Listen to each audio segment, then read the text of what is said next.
Praise lord అండి. ప్రభు నామములో అందరికీ వందనాలు. ఈరోజు దేవుని వాక్యాన్ని మనం చూసినట్లయితే రోమపత్రిక 9వ అధ్యాయం 20వ వచనం మనం చదివితే అక్కడ నన్ను ఎందుకు ఇలా చేసితివి అని రూపించిన వానితో చెప్పుట తగునా అనే వాక్యాన్ని మనం చూస్తాం. ఈరోజు దేవుని యొక్క వాక్యం మనందరితోనూ సూటిగా మాట్లాడుతుంది.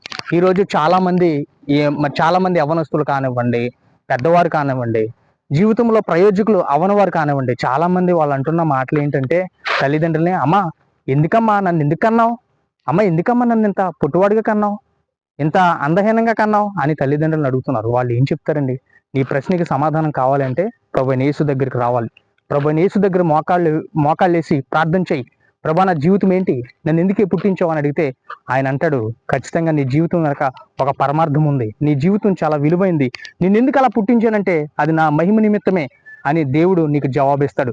ఎగ్జాంపుల్, థామస్ అల్వా ఎడిసన్ లోకంలో విద్యా బృందం అంతా కూడా ఏమని ఒక ముద్ర వేసింది ఆయన మీద. ఆడు ముద్దోడు, ఎందుకు పనికిరాడు, దేనికి పనికిరాడు అని అంది.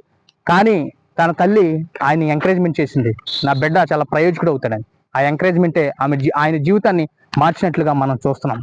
మై ఫ్రెండ్స్, ఈ వాక్యాన్ని వింటున్న నీవు, నీ జీవితం చాలా విలువైంది.